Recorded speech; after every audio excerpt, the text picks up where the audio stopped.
Be the Talk, episode 291, featuring Elatia Abate.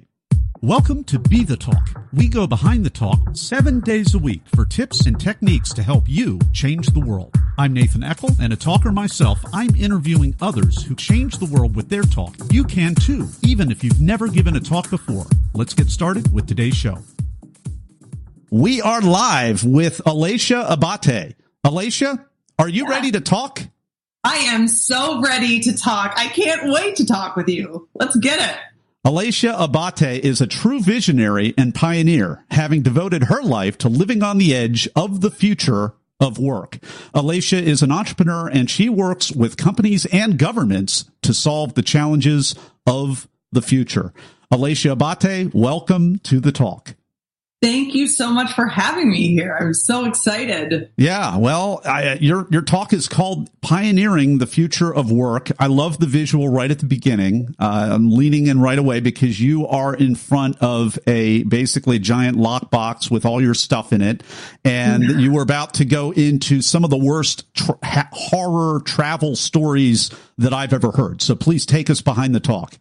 Yeah, exactly. So essentially what I decided to do after years, so I think backing up just a hot minute, I quit the corporate world 5 years ago after a long career in HR, mostly in running global recruiting for big companies. And I got tired of meeting people who were fabulous, but not particularly excited about the work that they were doing. So I quit the corporate world in order to help people be happier at work and spent some years in the market looking at this. And then I began to notice these macro trends that had me really questioning, what are we going to do with all the people when technology hits with the shifting workforce population, then when we have an economic crash. So I went kind of mad scientist, and I decided to put everything that I own into storage and live out of a carry-on suitcase for a year to figure out pushing my own life to an extreme of absolute uncertainty, and then talking with people who are creating the things that impact the future of work to figure out and in search for answers to the question, how will we empower the people and what will we do with all the people? Well, uncertainty is the name of the game because you found yourself. It was almost like a Talking Heads song. You're like, how did I get here? Where's my purse? Where's my wallet? Where's my money? Where's my ID? And you basically had a moment of extreme panic, which you were able, spoiler alert, you were able to sidestep by a little bit of present thinking and a little bit of help from your friends. So go take us there. That was huge. Yeah, so it was day 47 of this journey. I decided to spend a year, and I boarded a plane in Los Angeles, California, flew 3,000 miles, walked off the plane in Miami, and went up to the rental car counter. And I'm traveling with a carry-on suitcase and an enormous tote bag full of stuff because it's a year. And I walk up to the rental car counter, and I'm looking for my wallet to be able to give them my driver's license so I could get the car, and I'm not seeing the wallet. At first, I think, I have so much crap in here, it's probably just underneath something, let me step away. But as I have extricated all of the things in this bag, and I get to the bottom of the bag, and I have no wallet and no driver's license and no credit card, my stomach sank. I was in tears and really thinking, what did I do to my life? Why did I decide to do this? What am I going to do? This is right at the beginning of this journey. And though, which was really the moment, one of the many moments that I had where it's like, okay, I can allow the circumstances around me to control what I do, or I can decide that I am going to be the boss of what's going on here. I'm going to step into the captain's seat and figure out what I can create. And so with that, I called a friend who lived in Miami who said, go meet me here. I'll come pick you up. I was able to order credit cards. He gave me all the cash that he had, and there I was off on my way. And I think this is beautiful because you took this trip, Elatia, to figure out what I explore this on the podcast with several of my guests. It's like when this next wave comes of augmented reality or artificial reality or intelligence or whatever it is, it's like, how do thinking people, how do we overcome that and become, remain relevant and maybe move up the Maslow's hierarchy of needs and self-actualize a little bit more and make a little bit more money instead of being dependent on maybe a political party or a platform or politician or what somebody else is going to do, and basically surrender our efficacy and our ability. And I love that picture of you going around the world to find the answers of those questions, not having what you need to take the next step, having all the overwhelm, having all the blame, shame, all of that coming at you. And then you step up and you say, hey, we're not going there. I'm the captain of this ship. What can I do? And you figured it out. I just think that's so meta and so ironic in a good way. And congratulations for showing us kind of the way through that metaphor of your experience.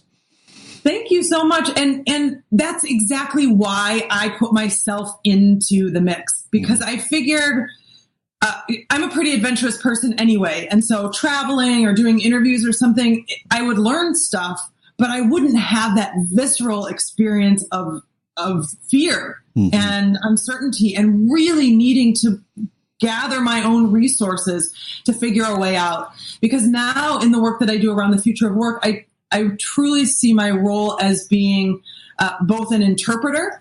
So now that I've kind of been out here on the edge and have learned some things, I can translate what the business model of the future looks like, what the environment of the future looks like, what navigating that is into language that others can use today. And then it's also to be a bridge builder, to help people walk that path so that they don't have to feel that fear and they can see all of this as the opportunity that it really is, which it is unleashing humanity's potential. And this is the opportunity that we have in our hands right now, if we can see that it's that. I'm going to ask you a question right now. I'm going to try to postulate it in an appropriate way. But, you're a human resources former executive, very high powered. You went around the world to find these answers. I'm kind of on a quest similarly to find these answers, as I mentioned before, just because so many people are giving branded talks about these kinds of things. My question to you, Elatia, is there really any way to sidestep emotional intelligence, being more human, developing that part of ourselves, that present-oriented part of ourselves, and succeed in this world that we're coming to? And I'm not talking about maybe neurodiverse people or people that have a little bit of limitations in that way, but for people that have that capability, but maybe we have a little bit of a fixed mindset or we're maybe a little rigid or entitled. What's the future look like for us, and how can we kind of break out of that rigidity? I guess it's a little bit of a loaded question, but I think that's the big elephant in the room. It really is. And so the magic, and this is what I think the magic is. The magic is, thanks to this technology, we get to be more human. We get to connect more with each other. We don't have to spend our time doing mundane tasks and things that don't really matter. And where I see this shift is work will move away from what it has been bastardized to be over years and years and years into tasks and things that we do in exchange for money, when what it was always really meant to be, this notion of working, isn't working, it's creating. And each of us will be freed up to double down on our gifts and bring things into the world through the things that we can naturally create. And there is no getting around the emotional intelligence component of this, and flexing that muscle of fixed mindset is the most important thing, hands down. Well, we've been enjoying this conversation with Elatia Abate, and what a great answer to kind of tough question. I rolled right down the middle for her. I think that I'm looking forward to maybe continuing this conversation in the future, because there's so much more here. But right now, Talk Universe, it's time right now, social intelligence. We want to know about what Elatia can say and lead the way for you in the Blitz round in just a moment. We'll be right back. Hey, Talk Universe. I hope you've been enjoying today's episode with today's guest. But you know what? Many people want more than that. Many people that listen to Be the Talk actually want to give a talk. And if that's you, you're not alone. Listen to the rest of this podcast. At the end, I'll have a free resource for you just for listening. And we're back with the Blitz round. I'm about to ask Elatia Abate a series of either-or questions related to her talk so that we, Talk Universe, can learn and give our next or our first TED Talk. Elatia, you ready to go? All right. Yes. Awesome. First question. Were you invited to speak or did you apply? I was invited. Awesome. Are you a memorizer? Are you an improviser? Or are you a blender? Blender. How did that work for you? Gorgeously. Gorgeously. Yeah. Wow. Yeah. All right. Reverse engineer it for us. Gorgeously. Yeah, Wow. So the basics are, the way that I create and when I create things that I'm going to speak on, is I go through talking points first. I don't write things out. I figure out the main deliverable, the main things that I want to deliver, the main points that I want to get across. And then I begin to construct anecdotes around them. And so I rehearse in that I know what my talking points are. I have the anecdotes related to them, but oftentimes I'll change in the moment depending on who's listening.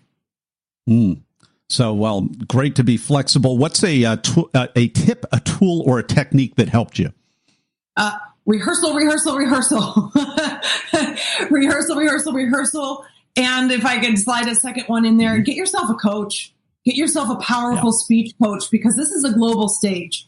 And if you get the opportunity to be here, you want to make sure that you're giving yourself the greatest opportunity possible to create some massive impact. Yeah, absolutely. What was the size of your particular event? The size of the event, there were, I believe there were about 10 speakers total. And there were several hundred people in the audience. Wow. So, I mean, it's important to have that coach because it's going to be on video. And that's going to be that really has the power to propel your brand, especially if your brand is stage ready. There's nothing magical about the letters, but if your brand is stage ready and you go up there and it can magnify the impact, and then you get invited on other podcasts like this one, not too many of these, but it can really do amazing things for your brand. Elatia, were you an opener? Were you a closer, or were you in between? Also in between. I was a closer of the first half. We divided it into two acts, and I closed the first act. What fellow advice do you have for fellow closers? Bring yourself. Bring yourself. And so many of the talks in the preparation, there's a Ben Zander in his book, The Art of Possibility, talks about this moment or professionally virtuous musicians moving beyond technically excellent into a space of virtuoso means you've got to bring yourself with all your flaws and all your wonderfulness and bring the magic. No, that's a beautiful analogy, because I'm talking to performing artists all day today, it seems.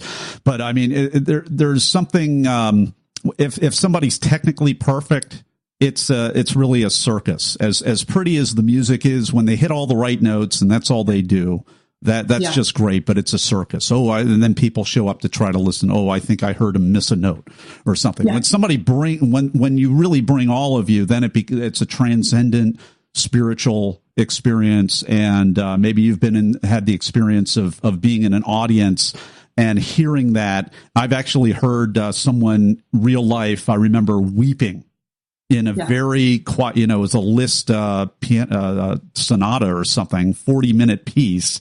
In the middle, a woman just weeping alongside, and it was real. So, I mean, just a little bit of an interesting thing that you mentioned, and I absolutely appreciate. Here's the cut for time question. What was the most painful part that you had to cut out? Oh, the most painful part that I had to cut out of the speech was the second biggest story around this impact of captain versus captive. When I found myself in San Francisco, this was day, I think 90 something. I found myself in San Francisco. I had gotten off of a plane and was going to find a place to stay that evening the same way that I did usually, which was Airbnb, hotel tonight, or friends and family.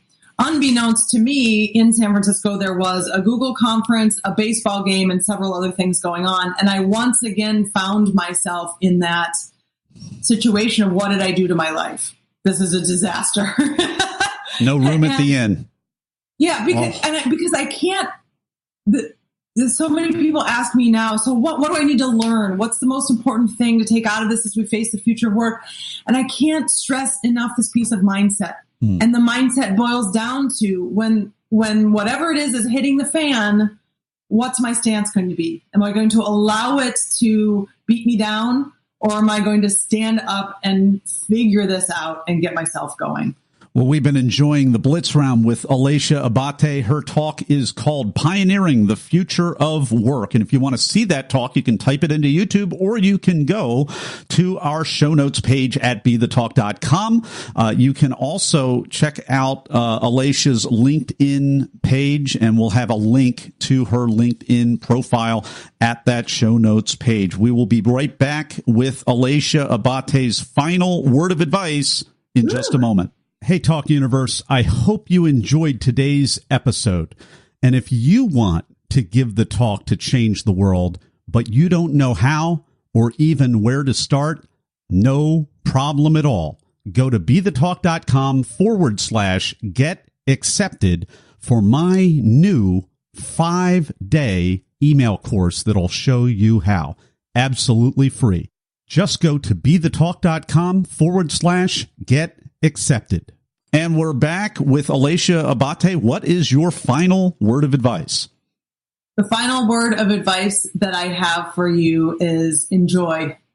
Enjoy. This is an opportunity to share yourself, to share your experience, and to share something on a platform that can positively impact billions of people.